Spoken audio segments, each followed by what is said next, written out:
Pessoal, sejam bem-vindos a mais um vídeo do canal Xadrez Global. Hoje a gente vai fazer a cobertura do evento Tech Mahindra Chess League de 2024, que está ocorrendo hoje, a rodada 9, dia 10 de outubro. Esse jogo aqui foi entre o famoso popular Ricardo Nakamura, jogando de negras, pela equipe do American Gambits, contra o Maxime Vachier-Lagrave, MVL, que faz parte da equipe Upgrade Mumba Masters. Então, vou trazer para vocês hoje essa partida super interessante, em que o jogador vencedor, tivemos o vencedor sim, teve uma performance de 97%, uma precisão de 97%, segundo o Chess.com. O outro jogador também teve uma precisão acima de 90%, então foi uma partida de altíssimo nível. Vamos lá. A gente tem o MVL abrindo com E4, o Ricardo responde com C5, uma defesa siciliana, e depois de cavalo F3, o Ricardo joga G6, caracterizando a defesa dragão hiperacelerada. O Maxime joga D5, ocorre a troca de peões ali no meio, o cavalo recaptura.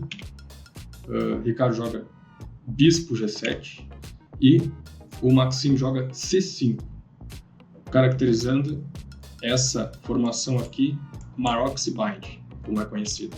E depois de cavalo C6 e bispo E3, nós temos a abertura chamada dragão hiperacelerada, formação Maroczy Bind. Na sequência, as pretas jogam dama B6. Sim, dama B6 se coloca na mira do bispo, como eu destaquei aqui, para um ataque descoberto de cavalo, mas ataca o peão de B2. Ricardo não teve medo mesmo de colocar a dama oposta ao bispo adversário. Com certeza, ele está muito bem preparado para essa variante, e a gente poderia pensar aqui que cavalo E6 ou cavalo F5 iriam atacar esse bispo aqui que está sem defesa, ao mesmo tempo em que atacaria a dama negra. Porém, as pretas aqui têm a opção, no caso de um desses lances aqui, de capturar em B2, tá? Passando a defender o bispo de G7, que pode ser sim capturado com cheque, mas depois da recaptura as pretas estão melhor aqui, pois capturaram o peão de B2 e deixaram a estrutura das pretas prejudicada aqui, com dois peões separados aqui, então totalizando 3 ilhas de peões contra 2 das negras. A estrutura das brancas é mais vulnerável por conta disso. Então na partida o Maxime de brancas joga cavalo B3, defendendo esse peão aqui que estava atacado e lançando um ataque contra a dama adversária. O Ricardo Nakamura responde com dama D8, retornando à casa inicial. E depois de dama D2 pelas brancas, a gente tem o lance D6 das pretas, visando aqui atacar essas importantes casas, essa aqui é uma casa central, e também desenvolver o bispo para onde ele decidir. Ele tem aqui nesse momento essas duas opções por conta desse avanço de peão. E depois de cavalo C3, o Ricardo joga cavalo F6, um lance de desenvolvimento, preparando aqui para fazer o roque pequeno. E depois aqui de F3, reforçando a defesa desse peão, ao mesmo tempo que limita aqui os saltos de cavalo. A gente tem o lance bispo E6 jogado pelo Ricardo, colocando pressão aqui nesse peão das brancas. Nesse momento tem um atacante e um defensor. E depois de cavalo D5 pelas brancas, reparem que esse cavalo aqui não pode ser capturado pelo cavalo, porque aí o branco responde com um garfo. E provavelmente o Ricardo não vai querer trocar o bispo de casas brancas dele por aquele cavalo. E aí entregar o par de bispos aqui pro MVL facinho assim. Então, Ricardo joga na sequência cavalo D7, abrindo aqui a visão desse bispo, dando aqui boas possibilidades de saltos aqui para esse cavalo no futuro. Depois de bispo E2, o Ricardo joga A5, ameaçando aqui tirar esse cavalo dessa casa aqui em B3. O Maxime joga torre B1 e o Ricardo segue com o plano dele e ataca esse cavalo aqui, mandando esse cavalo para A1. Tá feio esse cavalo aqui em A1, né, pessoal? Cavalo no canto do tabuleiro. Aqui, ó, só tem duas possibilidades de saltos. Essa casa está defendida, então, na verdade, só tem uma. Na sequência, o Ricardo que oferece uma troca de damas. Maxime ignora e tira o cavalo do castigo ali, daquele cantinho em A1, melhorando a posição desse cavalo. Ricardo joga torre C8, aumentando a pressão diretamente aqui sobre esse peão de C5 do Maxim e se posicionando numa coluna semi-aberta. Não há peões negros aqui, tem um peão branco, então uma coluna semi-aberta. Aqui o Maxim joga B4, lance para o qual o Ricardo responde com captura em B3 em passant e troca as damas. Reparem aqui, pessoal, essa posição. A gente tem uma posição muito equilibrada, em que o computador favorece muito levemente as negras, não é nenhuma vantagem decisiva para decidir o jogo agora. O Ricardo joga um lance muito interessante agora. Percebam aqui a diferença entre esses dois peões. Temos esse peão aqui de F7 na sua casa inicial e esse peão central aqui de E4. E o Ricardo joga esse lance F5. Um lance muito interessante. Aqui as brancas capturam, Maxim captura. Ricardo recaptura de bispo, obviamente. Ele não ia aqui querer separar essa estrutura de peões. Maxim oferece aqui a troca de bispos brancos. E o Ricardo responde aceitando, então ocorre essa troca e rei recaptura em D3. E agora o Ricardo avança o peão, jogando E6, atacando todas essas casas aqui, essas importantes casas, expulsando o cavalo do francês daqui do centro do tabuleiro. Ricardo joga cavalo C5, dando um cheque no rei do Maxim, e o Maxim toma esse cavalo, o Ricardo recaptura. Percebam que agora o rei do Maxim está no centro do tabuleiro, numa coluna aberta aqui, em que as torres pretas podem aproveitar e ocupá-la com ganho de tempo aí, correndo com o rei daqui. Maxim joga cavalo E4, centralizando o cavalo aqui e atacando esse peão aqui de C5. Acontece, pessoal, que se o Maxim captura esse peão em C5, o Ricardo tem aqui esse recurso tático de um ataque descoberto contra o cavalo, em que também ocorre um cheque ao rei.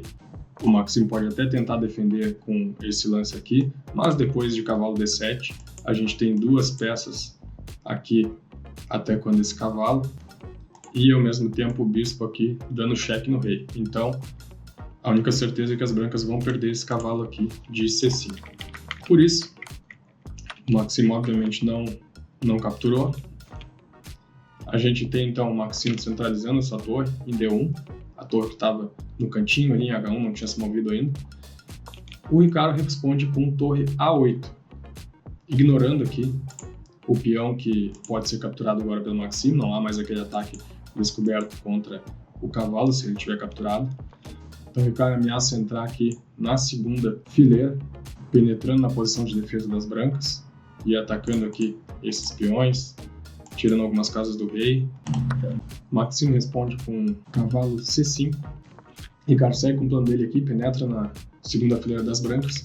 Depois de cavalo E3, Ricardo percebe aqui que esse cavalo está sem defesa e ganha um tempo contra ele, posicionando o bispo dele nessa casa central aqui, em D4. Percebe que o bispo está defendido pelo cavalo. O Maxim não captura aqui esse peão de B7. Ele ia colocar o cavalo dele numa posição desfavorável, escanteado aqui, além de permitir o aumento da atividade das negras aqui, jogando torre B8 e ganhando mais colunas aí para suas torres atuarem. O Maxim joga então B4, para o qual o Ricardo responde com torre D8, e aqui ó, o lance crítico é cavalo B3, a gente vai entender o porquê. O Maxim não jogou esse lance, ele jogou rei E4. No entanto, esse lance leva torre E2, em que a gente tem o cavalo atacado por duas peças, defendido apenas por uma, apenas pelo rei.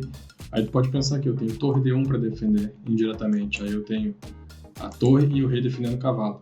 Porém, se tu jogar torre D1, tu perde aqui para esse lance, bispo toma C5. Pode, se as brancas quiserem ganhar a torre, elas vão perder o jogo com mate em 1 aqui, pessoal. Torre D4 é mate. Percebam a situação precária do rei branco.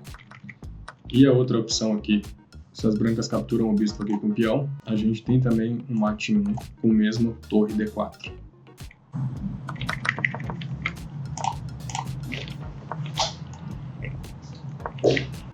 Se as brancas jogam aqui cavalo B3, a gente tem a possibilidade de um cheque descoberto pelas negras, porém aqui eu estaria apenas trocando uma peça, não é bom para as pretas. E o lance que o computador sugere aqui é bispo E6 cheque, descoberto aqui da torre no rei. para a qual as brancas responderiam com rei E4, e a gente teria aqui uma partida ainda bem equilibrada. Porém, não foi isso que aconteceu. Maxime não jogou cavalo B3, jogou rei E4. Então o Ricardo aproveitou aqui. O Maxime agora sabe que vai perder esse cavalo de E3 e ele tenta diminuir o prejuízo aqui, capturando o peão em B7. Portanto, aqui o Ricardo toma o cavalo em E3, dando cheque no rei. O rei escapa aqui para F4. O Ricardo coloca mais peças atacando o rei adversário, inclui aqui a torre nesse ataque. O rei foge aqui para G3, na frente da sua cadeia de peões. O Ricardo joga torre E2, montando aí um cerco contra o rei adversário. Vejam que já tem essa possibilidade aqui de um cheque com esse bispo aqui. Isso poderia ser importante em algumas variantes para ameaçar o mate. E aqui o Maxime joga simplesmente cavalo A5. Conforme eu destaquei aqui, oferecendo para o Ricardo se ele quer trocar esses cavalos, colocando o peão branco aqui uma casa mais à frente, em direção à coroação. Por enquanto o Ricardo ignora, ele joga bispo E5 cheque. O rei tem que ir para o cantinho aqui do tabuleiro. Agora sim o Ricardo captura o cavalo, ocorre a captura aí com o peão, e o Ricardo coloca a torre em F5, dando aí mais liberdade e mobilidade para a torre dele para atacar o rei adversário. Maxime aproveita aqui e penetra na segunda linha defensiva das pretas. O rei sobe. Não vale a pena ficar aqui embaixo. Só como exemplo, o lance rei F8 seria inclusive mate em 1 aqui. Então o rei sobe para F6. O Maxime captura aqui esse peão de H7. E o Ricardo sacrifica aqui uma torre, porque ele sabe que vai recuperar essa torre nos próximos lances aqui. Então ela captura esse peão com cheque. A torre está apoiada pelo bispo aqui. O rei sai da frente. Ricardo retoma o material que tinha sido oferecido, uma torre, e percebam que agora o Ricardo está numa posição muito favorável. Ele tem aqui um bispo por um peão. Enquanto o Ricardo tem um bispo, o Maxime tem um peão. O Maxime aqui ataca o bispo do Ricardo, que posiciona aqui atacando esse peão de A5. Ele avança o peão, mas a torre bloqueia e diz: segura aí, não vou mais deixar tu passar aqui. O Maxime coloca a torre uma posição que defende lateralmente o peão de A6. O Ricardo joga a torre C7, dizendo: se tu avançar aqui eu vou te capturar. O Maxime ataca o bispo do Ricardo, e o Ricardo joga aqui bispo B4, ameaçando ocupar essa importante diagonal aqui, que vai acabar controlando os dois peões aqui do adversário, acabando com as chances de contra-jogo aí do Maxime. O Maxime ataca o bispo do Ricardo, expulsando ele exatamente para a casa que ele queria ir, que é C5. E aí coloca pressão sobre o bispo novamente. O bispo se posiciona em A2. Agora repara que o Maxime não pode avançar esse peão aqui. O Ricardo tem duas peças defendendo essa casa. O Maxime tem só uma. E aqui, depois de torre B4 e torre C6 pelas pretas, atacando esse peão aqui, o Maxime se vê numa posição muito desconfortável, uma posição perdedora já, porque ele tem a torre aqui ocupada, fazendo papel de babaca desses dois peõezinhos. Então ela não pode nem ir para cá, que esse peão vai ficar sem defesa, e nem ir para cá ou para qualquer outra casa aqui nessa coluna que não A4, porque esse peão aqui fica sem defesa, e aí ele perde o peão para a torre adversária.